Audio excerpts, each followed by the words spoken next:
자, 그럼에도 불구하고 4분기 주도주 판단이 이제 이걸 극복하려면 이제 중요할 것 같은데, 뭐 저는 주식 시장에서 가장 키 팩터라고 봅니다. 주도 섹터. 이쪽은 어느 쪽으로 보고 계십니까? 아, 글쎄, 그거는 네. 내가 보기에 팀장님이 저보다 더 잘할 것 같은데. 근데 저는 뭐 4분기에 뭐가 주도할지는 잘 모르겠고. 네. 근데 뭐 저 생각에는 뭐 예를 들어서 이제 지금까지 지수 끌고 왔던 거는 반도체잖아요. 네. 그러니까 근데 제가 보기에는 반도체가 더 갈 것 같아요. 네. 시장이 살아있다고 하면. 네. 시장이 만약에 전체적으로 다 무너진다 그러면 뭐 그건 의미 없는 의미 거고. 없죠. 네. 근데 시장이 어쨌든 우상향의 추세를 이어간다고 하면 네.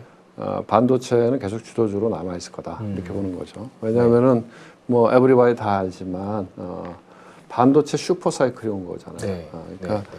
그 전에 보면은 반도체라고 하는 게 시클리컬 해갖고 네. 오르락내락 했거든요. 네. 그러니까 반도체 전체 가격을 모아오는 게 디램 익스체인지 인덱스잖아요. 그렇죠. 거기에 보면은 오르락내락 했는데 지금은 그 고점을 뚫고 막 저 하늘나라로 날아가 있거든요. 네. 맞습니다. 맞습니다. 그거는 제가 보기에는 이제 HBM이 나오면서 네. 반도체가 더 이상 커머더티가 아닌 거죠. 그렇죠. 그런 거고 그 다음에 이제 AI가 계속 그 투자가 이루어지면서 소위 얘기하는 레거시 반도체 자체도 풍기가 되고 네. 그래서 근데 그게 이제 독과점이잖아요. 네.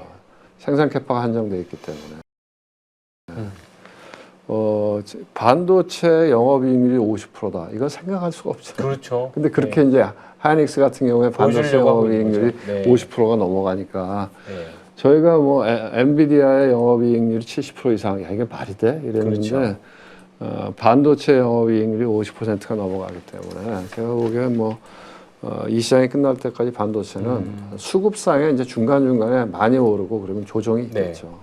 차익 실현이 있고 네. 그렇게는 하더라도 뭐 계속 갈 수 있는 주도주가 아닐까 이렇게 보고 있고 네. 또 하나는 이제 4분기도 되고 하는데 제가 보기에는 이제 소위 그 고배당주. 네. 이제 고배당주 안에는 대표적인 게 제가 보기엔 금융지주사하고 그 다음에 증권주겠죠. 네. 그러니까 증권들이 양면이 있는 것 같아요. 그러니까 일단은 지금 뭐 배당 분리과세나 또 네. 장기 투자에 대해서 세대상의 혜택을 주겠다. 네, 그런 그렇죠. 이야기 정부 네. 추진하고 있잖아요. 그런 맥락에서 보면은 뭐 배당을 많이 주는 주식들 그거는 꾸준히 장기 투자의 대상이 네. 되겠죠. 그리고 여전히 밸류에이션이 낮잖아요. 그렇죠. 네. 근데 안타까운 점은 그런 거죠. 우리나라의 금융지주 회사들은 다 외국 회사다. 네. 그게 안타깝죠. 네. 우리가 별로 혜택을 못 보죠. 그렇죠. 왜냐하면 KB 금융지주 같은 경우에 보면은 외국인 보유 비중이 77%거든요. 그러니까 주가가 올라가도 우리 건 아니에요. 네. 남의 거니까 네. 좀 안타까운 감은 있지만 그 다음에 이제 증권주 같은 경우에도 네. 제가 보기에는 지금 그 일어나고 있는 부분들 AI에 관련된 거 네. 이제 금산분리도 완화하는 얘기가 나오잖아요. 그렇죠. 네. 대규모 투자를 하려고 하면 뭔가 이제 민간 자금에서 자금을 끌어들여서 지금 사실 자기 돈으로 투자하는 거는 아주 원시적인 거 아니에요? 그렇죠. 지금 뭐 오픈 AI 그게 뭐 자기 돈이 있나 하나도 없잖아요. 그렇죠. 네. 다 남의 돈 끌어다가 투자하는 네. 거 아닙니까? 테슬라도 그동안 다 남의 돈 끌어다가 투자해서 그렇죠. 이제 돈 벌기 시작한 네. 거고. 그러니까 우리도 뭐 기업들이 재벌들이 돈 벌어갖고 그거 투자하는 거는 좀 아닌 것 같고. 지난번에 SK에서 그런 얘기 한 거죠. 우리도 좀 이렇게 우리가 투자하기 위해서 만드는 사모펀드, 프라이빗 에코이나 이런 것들은 할 수 있게 해달라. 네. 그러니까 대통령도 그런 거는 한번 예를 들면 제한된 범위 내에서 한번 금산분리 완화를 이야기해 봅시다. 그런 네. 얘기 했잖아요. 네. 어쨌든 제가 보기에는 AI라든가 또는 AI에 들어가는 대규모 자금. AI라고 하는 게 결국 돈 싸움 아닙니까? 그렇죠. 네. 그 과정에 진행될 것 같아요. 정부도 150조 성장 네. 펀드 이야기하고. 네. 그럼 그걸 누가 하느냐 이거죠. 그걸 누가 해요? 네. 그걸 누가 하죠? 비금. 아니 돈은 네. 기금이 되겠죠. 네, 네, 네. 그렇지만 돈 되는 거는 LP의 네. 역할이고 네, 네, 네. 결국 그거를 구조화시키고 GP의 역할을 하는 거는 제가 보기엔 증권회사 등등등이죠. 그러니까 인베스트먼트 뱅크의 역할이라는 거죠. 그래서 이제는 제가 보기에는 그 증권회사에서도 차별화가 일어날 거다 이렇게 봅니다. 그러니까 전체적으로 그 역할을 하는 거는 인베스트먼트 뱅크, IB의 역할이고 네. 또 프라이빗 에쿼티의 역할이고 네. 벤처 캐피탈의 역할이고 네. 그런데 그쪽 산업이 하나 또 예를 들면 지금 계속 이야기되는 것처럼 국민연금 같은 데가 좀 방향을 틀어서 오케이 한국 자본시장에 돈을 더 넣자 이렇게 네. 들어오기 시작하면 그 혜택을 누가 제일 많이 볼까요? 증권사가 저는 증권사가 본다고 봐요. 그 중에서도 실력 있고 대형화된. 그러니까 벌써 제가 보기엔 나타나는 게 3분기 실적을 보면 엄청나죠. 한국 금융지주 같은 네. 경우는 완전 차별화되잖아요. 네. 똑같은 역할인데. 맞습니다. 네. 그러니까 옛날에는 그냥 장이 좋으면은 맞습니다. 뭐 예. 증권사 돈 벌고 네. 뭐 채권 금리가 내려가면 돈 벌고 채권 네. 금리가 올라가면 돈 터지고 그다음에 신용 많이 주면은 맞습니다. 이게 무슨 약간 대부업 같기도 그렇죠. 하고 네. 뭐 이런 구조였고 네. 아니면 부동산 금융이 좋으면 네. 부동산의 중간에 브릿지론이나 뭐 돈 빌려줘 갖고 돈 벌고 이러는데 실력이 있는 증권사는 달라질 거라고 봐요. 그래서 뭐 전반적으로 이제 그 배당을 많이 주는 주식, 고배당주에 금융지주나 증권사가 들어갈 네. 텐데 저는 뭐 금융지주 회사가 밸류에이션 상으로는 싼데 산업적인 측면에서 보면 경쟁력이 있는 대형 증권사의 주가들은 좀 달라질 수 있지 않을까? 네. 그래 보고 있습니다. 지금 대형 증권사들은 이제 연간 순이익이 1조 시대가 된 것 같아요. 조도 넘어가죠. 네, 이제 그래서 상위권 증권사와 하위권 증권사의 격차도 점점 많이 벌어지는 것 같아요. 많이 벌어질 겁니다. 그러니까 우리나라에서도 늘 했던 얘기지만 우리도 골드만삭스와 같은 대형 IB가 나와야 된다는 얘기를 네. 계속 하잖아요. 네. 근데 아직까지는 뭐 골드만삭스의 한 10분의 1 네. 자본공 규모나 이런 걸로 보면 근데 이제 지금 이야기한 뭐 AI라든가 대규모의 투자라든가 그거를 그 말하자면 금산분리의 완화 뭐 이런 것들 전반적인 맥락으로 보면 실력이 있는 대형 증권사는 좀 달라질 수 있겠다 이래 보여요. 그 다음에 그러면 이제 우리가 또 보는 현상 중에 하나가 뭐냐면 이제 개인 투자자들은 이런 것도 염두에 되는 거죠. 네. 앞에 주도가 쫙 달려갔어. 네, 네. 갭이 너무 많이 생기죠. 그렇죠. 그 갭이 생기면 주가라고 하는 게 괴리가 벌어지면 돌아오고 싶어하는 경향이 있잖아요. 네. 그러면 얘네들도 순환매 차원에서 한 번씩 시세를 내준다. 그렇죠. 돌아가면서. 키 맞추기. 네, 특히 맞추기. 네. 근데 그 시세도 한 50%씩 나잖아요.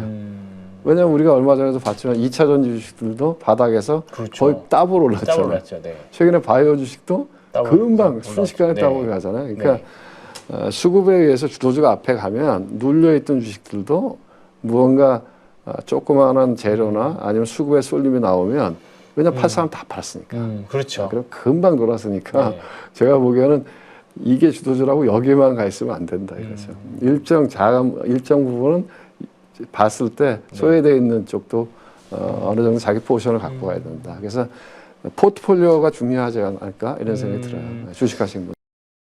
그러면 포트폴리오라고 하면 사실 뭐 반도체 주도주를 말씀해 주셨던 것 같은데 반도체를 우리가 전부 다 살 수는 없잖아요. 그러니까 포트를 어느 섹터를 짜면 좋을지. 아니 그건 이제 자기 성향에 따라서 근데 어쨌든 제가 보기에는 그래도 한 10종목 정도 5개에서 10종목 정도로 해서 주도주는 물론 있지만 나머지 부분도 이건 너무 싸 이런 부분들도 좀 들고 가야 되지 않을까 그런 생각이 듭니다. 그렇군요. 자 그러면 제가 진행할 때마다 이제 출연자분들한테 항상 하는 질문입니다. 지금 AI 버블일까 아닐까? 되게 중요한 질문이신데요. 저도 굉장히 고문이에요. 왜냐하면 저도 시장에서 이제 버블을 뭐 여러 번 제가 아마 여기 나오는 출연자 중에서는 시장에 제일 오래 있는 사람일 것 같은데 제가 1989년도에 이 시장에 들어왔으니까요. 그래서 닷컴 버블도 전 경험했었고 그다음에 2008년 금융위기도 경험했었고 그다음에 코로나 때도 일종의 바이오 주식들이 버블이 있었던 거고 수많은 버블을 봤는데 늘 이제 생각할 때 지금은 다르다 하는 거거든요. 그러니까 버블이 사람들이 말이에요. 버블을 어떤 그 경험하고 나면 어떤 교훈이 생겨서 그 다음에는 안 터질 것 같은데 그렇지 않더라 이거죠. 그 다음에도 또 터지더라. 왜? 사람이 갖고 있는 그 속성이라고 하는 게 잘 변하지 않기 때문에. 그렇죠. 그래서 늘 뭐가 새로운 버블이 생겨나면 지금은 다르다 했어요. 지금은 다르다. 항상 그렇죠. 인터넷 시대에도 제가 기억하는데 거의 제가 보기에 인터넷 버블과 AI 버블이 아주 유사해요. 왜냐하면 인터넷 시대에도 인터넷이라고 하는 건 엄청난 혁명이었잖아요. 그렇죠. 그러니까 전혀 다른 새로운 세계가 열리는 거거든요. 네. 그러니까 주가는 어떤 걸 좋아하느냐? 새로운 세계를 좋아해요. 새로운 가능성. 맞습니다. 네. 그래서 인터넷 시대가 열릴 때 1999년도, 1998년도, 1998년도에 제 기억으로는 97년도에 외환위기가 왔고 1998년도가 주가의 저점이었어요. 네. 1998년도가 주가의 저점이었고 거기서부터 시작해서 1999년도가 유례를 볼 수 없는 장애거든요. 그때 지금 코스닥 지수가 1000이 안 되잖아요. 네. 코스닥 지수가 3000을 갑니다. 어마어마하게 올랐고 웬만한 주식은 100배씩 올랐어요. 네. 코스닥이 코스닥 지수가 네. 3000을 닭이 갔다고요. 3천이었다는 거죠. 네. 지금 그 지수가 1000이 안 되잖아요. 네. 그러니까 그 이후에 지금 20 몇 년 동안 그 지수를 못 가고 있는 거거든요. 그러니까 엄청난 시장이 왔었는데 네. 그 시장이 왔던 배경은 인터넷이었거든요. 그렇죠. 새로운 세계. 그런데 그래서 새로운 세계가 열릴 때마다 버블이 생기는데 중요한 건 뭐냐면 버블을 향유를 해야 돼요. 맞습니다. 왜냐면 빠져 있으면 네. 그걸 향유를 할 수가 없어요. 그래서 버블이라는 단어 자체를 부정적으로 인식하시는 분들이 네. 여전히 많이 있는 것 같아요. 버블의 양면이 있습니다. 그렇죠. 왜냐하면 그때도 펀드 매니저 제가 그때 이제 삼성에서 주식운영 팀장할 때 네. 그때 이제 우리 팀장님처럼 네. 그러니까 팀장할 때였는데 그때 펀드 매니저들이 제일 많이 죽었어요. 왜냐하면 진짜 죽었다는 말씀이지 아니면 업계에서 퇴출당했지. 퇴출됐다. 그렇죠. 수익률 너무 네. 벤치마크 대비해서 못 따라가니까. 많이 못 따라가니까. 네. 왜냐하면 온갖 잡주들이 다 올라가니까. 그렇죠. 네. 그래서 그때는 인터넷 관련 주식들이 100배씩 올라가니까. 그리고 거래소 시장에서는 마지막엔 딱 두 종목만 올라갔어요. SK텔레콤하고 KT하고 통신주. 그 다음에 미국에서는 시스코가 시스코. 지금 엔비디아 같은 대장주였으니까. 그런데 제가 보기에는 버블의 끝에 가면 시장이 굉장히 편중돼요. 그러니까 주도주가 딱 이렇게 줄어들어요. 몰리는 거죠. 몰리는 네. 거죠. 못 견뎌서 다 팔고 그러는 네. 거예요. 그리고 주도주가 부러져요. 그게 2000년도 1월이었어요. 2000년도 1월 초, 내가 지금도 생생하게 기억하는데 그 부러지는 날 우리가 시내에 삼성 플라자 빌딩에 있다가 여의도로 이사를 왔어요. 네. 그래서 그 부러지는 날 매매를 못했어.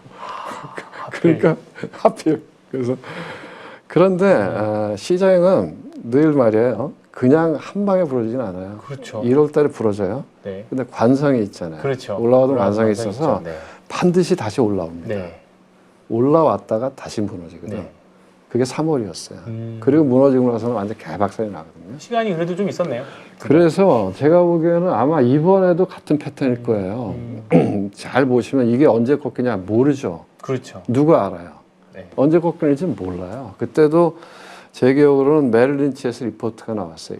이제는 다르다. 그래서 과거의 밸류에이션으로 밸류하면 안 된다. 하는 엄청나게 두꺼운 리포트가 나왔는데 그리고 나서 조금 있다가 무너지기 시작했거든요.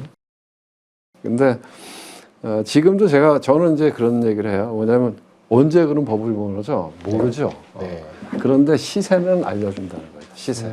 그러니까 우리가 주가는 주가에 물어봐라. 그런 그렇죠. 경험이 있잖아요. 네. 근데 그럼 도망갈 수 있냐? 도망갈 수 있어요. 네.